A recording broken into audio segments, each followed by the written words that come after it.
Welcome to the deep dive. Today, we're really digging into something crucial for independent gyms looking to, level up. We're talking about effectively selling personal training. Yeah, and we've got a great resource to guide us. It's the white paper, the Independent Gym Owner's Guide to Selling Personal Training Effectively.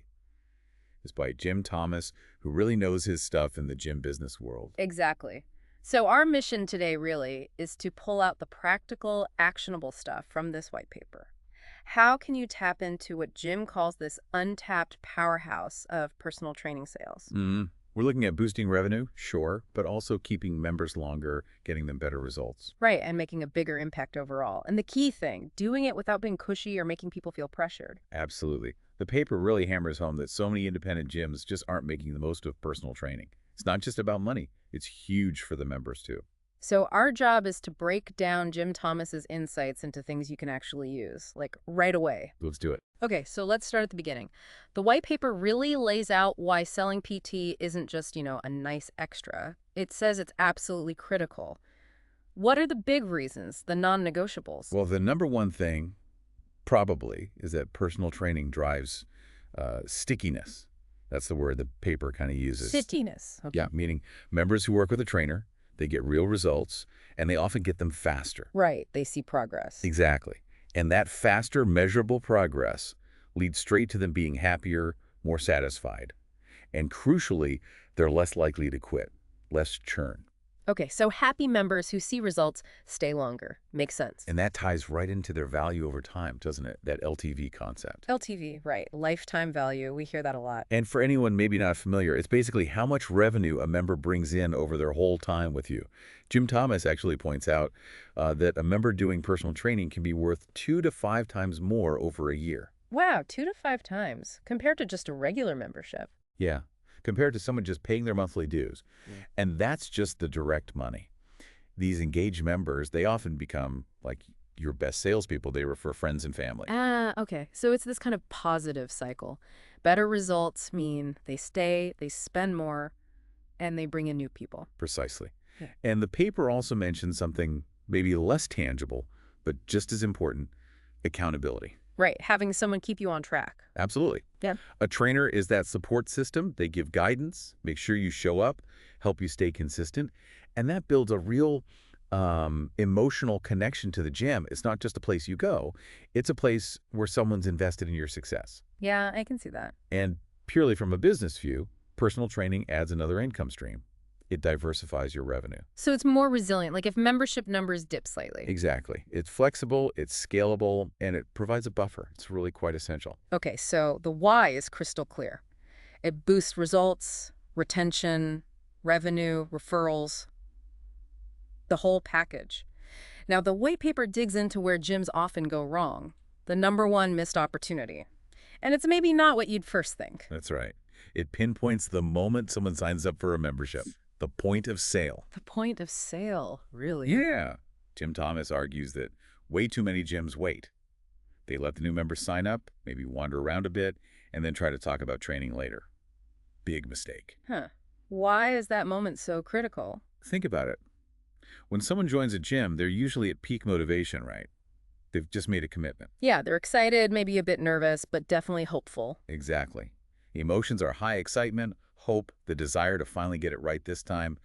They're already in a buying mindset. They just paid for the membership. And they probably want some guidance, especially if they're new to working out or your facility. Precisely. They might be unsure how to use the equipment, what exercises to do, how to structure things. They're often looking for help. So skipping that PT conversation right then, the paper compares it to literally ignoring a customer standing there ready to buy something they likely need. Okay, that's a powerful analogy. Sell when the iron is hot, essentially. You got it. But, Okay. The immediate thought is, doesn't that feel a bit pushy? Like, hey, welcome, now buy this extra thing. And that's the key. The white paper offers strategies for doing this authentically. It's about how to sell without selling. Sell without selling. I like the sound of that. How? It starts with changing the mindset. Your team needs to act like coaches first, closers second, or maybe not even closers at all. Coaches, not closers. Okay. So instead of a hard pitch, it's consultative. It's focused on their goals, what they just told you they want to achieve. Like the paper suggests phrasing like, okay, based on what you shared about wanting to lose X pounds, I'd actually recommend a strategy that could help you see results. like twice as fast. Would you be open to hearing how that works? Oh, I see. So you're immediately connecting it back to their stated goal and offering a faster path. It's positioned as help. Exactly. It's a solution, not just a product you're trying to push. And the language used is important too, right? Moving away from just talking about sessions. Big time. Shift from buying 10 sessions to helping you drop those 15 pounds in the next 90 days or helping you stay on track even when life gets crazy. Focus on the outcome, the transformation. Right, the benefit of the sessions, not just the sessions themselves. You got it. And another crucial piece is de-risking the offer, making it feel easy and safe to say yes to that first step. De-risking. Tell me more. What does that look like practically? Well, several things. A classic is offering the first session completely free. No strings attached. Let them experience it. Okay, the try before you buy approach. Exactly. Or maybe discounted Kickstart packs, like Right. 3 introductory sessions for a lower price, say $99 or maybe $149 in a pricier market. It lowers that initial barrier. So it's a smaller commitment to just get a taste. Right. And even just how you frame the conversation matters. Instead of calling it a sales pitch or consultation, call it a success session or a goal planning consultation. Takes the pressure off immediately. Sounds supportive. Totally. And one other strategy the paper really likes is actually bundling a few sessions with the initial membership. Oh, like including it in the sign-up package. Yeah, maybe 1, 2, or 3 complimentary sessions right when they join. It's a fantastic way to introduce everyone to the value, help them build a habit early, and it naturally sets the stage for them potentially continuing with training later. It makes PT feel like a normal part of the gym experience from day one. That's clever. Integrate it right from the start. Hmm. So nailing that initial conversation is huge. But the white paper also stresses, you can't just rely on that one moment. You need a system. Absolutely. It can't be accidental or just based on which staff member feels like talking about it. It needs to be engineered, built into the process. Engineered. So how do you do that? The paper recommends making the training conversation mandatory at key touch points. Mandatory. Yeah, but in a natural way. Build it into the gym tour, make it part of the actual sign-up paperwork or conversation, include info in the welcome packet, mention it in the first welcome emails or texts. So it's just consistently presented as a standard offering, a key part of getting results at your gym. Exactly, it normalizes it. And what about follow-up for those who maybe didn't jump in right at sign-up? Good question. Automation can really help here. The paper suggests simple automated follow-ups, maybe 48 hours after joining, an email or text saying something like, hey, member name, just checking in. How are the first couple of workouts going? Wondering if you'd be interested in a quick complimentary goal accelerator session to map out a plan. Nice. Low pressure, just checking in, offering help. Right. And that initial success session we talked about.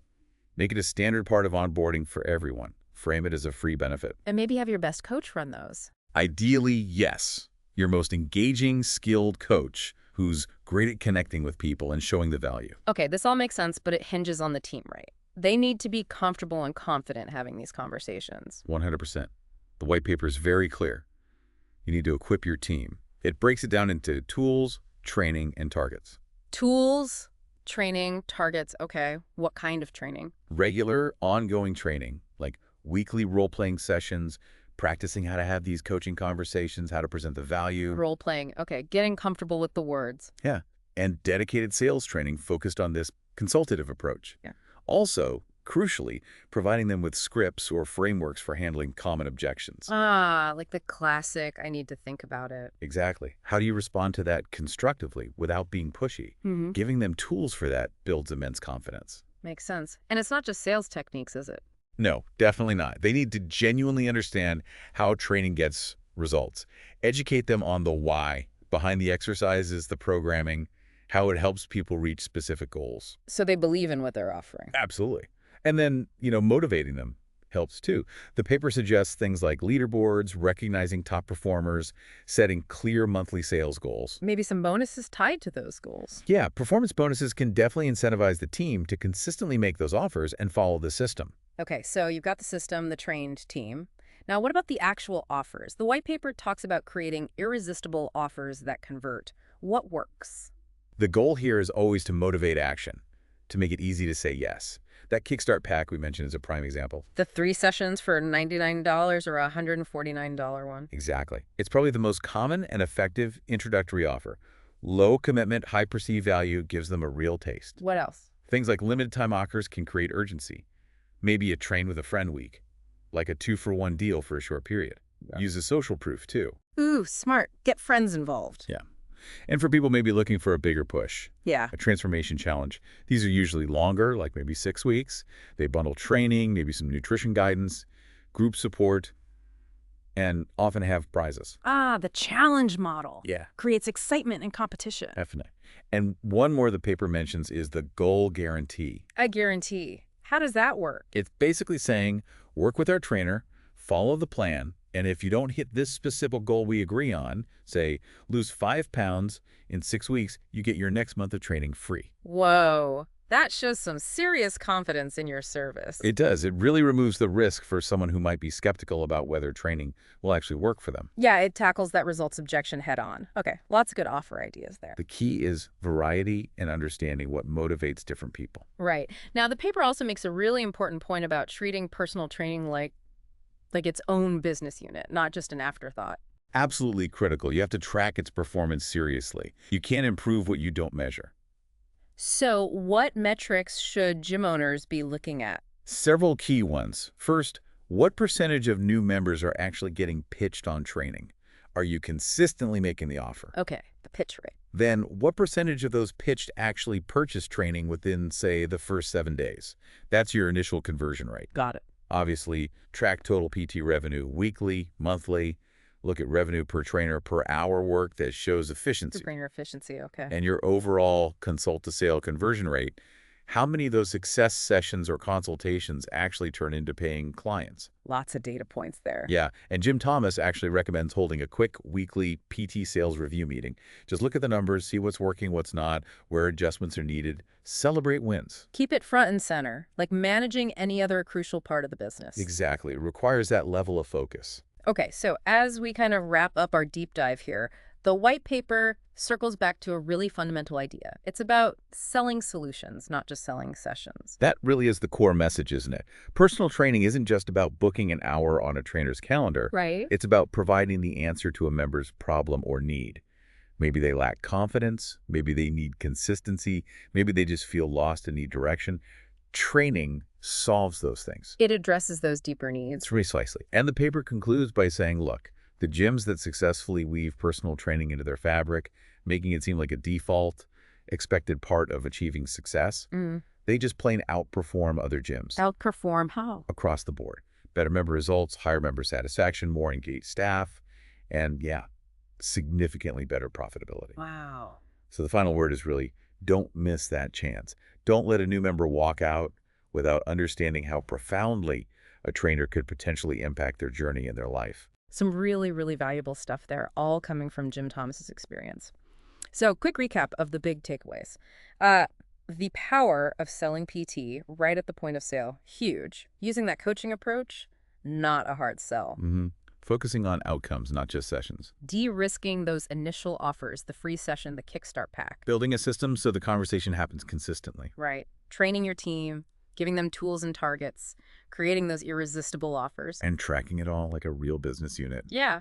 It's a comprehensive approach, but it sounds incredibly effective. It really is. When implemented well, it transforms the role of personal training in a gym. Okay, so on that note, here's a final thought for you, the listener, to kind of chew on. Think about implementing just one of these strategies. How could focusing on, say, the point of sale conversation or maybe introducing a Kickstart pack shift how you view PT in your gym? What if that key to unlocking greater impact, better retention, and more revenue has been sitting right there just waiting for a more thoughtful, member-focused approach? That's a great question to ponder. And look, if you want to dive even deeper into this stuff, Jim Thomas and his company, Fitness Management Consulting, are fantastic resources. Right. How can people find them? The best way is probably phone or email. The number is 214-629-7223. Okay, 214-629-72223. And the email is jthomas@fmconsulting.net. That's JDHOMAS@fmconsulting.net. Got it. They also have a website with tons of info. www.fmconsulting.net. Perfect. Yeah, this deep dive, it's really just scratching the surface. There's a lot more richness to explore in building a really thriving PT program.